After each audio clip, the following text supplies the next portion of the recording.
où va le Paris Saint-Germain maintenant que le projet Kylian Mbappé prend fin. Est-ce que c'est inquiétant, Julien, pour Paris? Bah, pas autant que ça en a l'air, à mes yeux.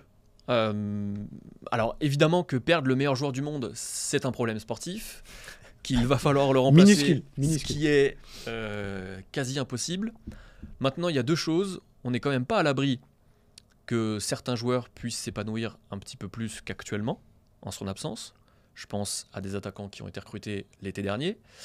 On n'est pas à l'abri aussi que le projet se porte mieux parce que si tout se passe comme prévu, Luis Enrique sera encore là. Ouais. Et que on a des chances quand même que l'an 2 soit meilleur que l'an 1 d'un point de vue tactique et d'un point de vue sportif. Et puis, d'un point de vue financier, Paris va maintenant avoir les coups des franches, même s'il y a des limites. Économiser le salaire de Mbappé, c'est pas rien.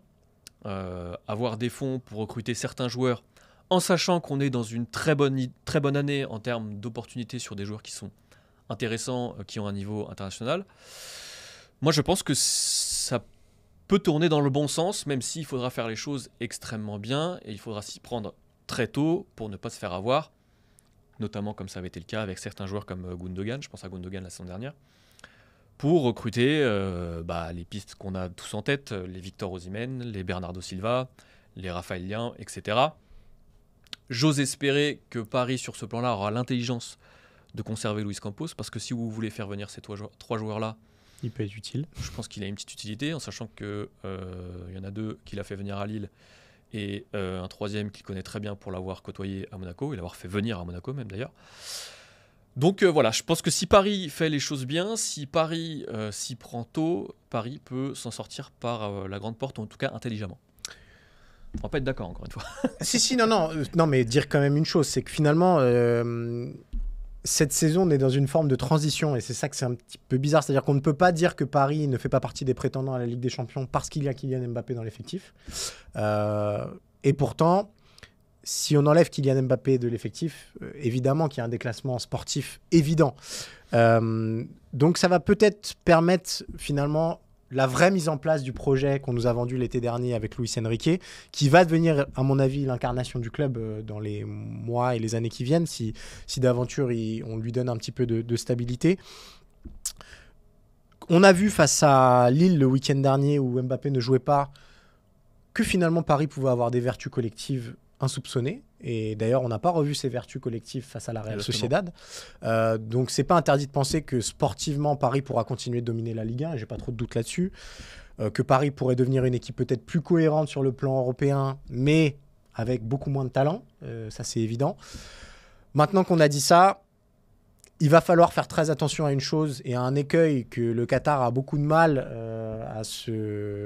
à faire depuis qu'il est arrivé au club. C'est-à-dire que sortir de la politique des stars, ça doit passer désormais par un recrutement qui s'aligne avec ça.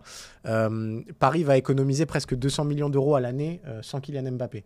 Cet argent-là, il ne faut surtout pas le réinvestir sur un joueur et en faire la tête de gondole du projet. C'est vraiment l'opposé de ce qu'il faut faire. Et d'ailleurs, la direction qui a été prise, c'est plutôt de se dire on va recruter 3 gros joueurs par ligne. En gros, un défenseur central d'avenir avec beaucoup de talent, Lenny Yoro, si tu nous écoutes, a priori, tu es dans les petits papiers parisiens. Un milieu de terrain pour accompagner Warren Zaïre-Emery, et ça, j'insiste là-dessus. Je pense qu'il faut vraiment une sentinelle de très, très haut niveau au Paris Saint-Germain. On a parlé de Bruno Guimaraes ou de Joshua Kimmich. Faut pas moins, voilà, faut vraiment pas moins, et des joueurs de ce calibre-là. Et devant, se dire, peut-être qu'on peut faire pour le Paris Saint-Germain un Osimhen Leao qui...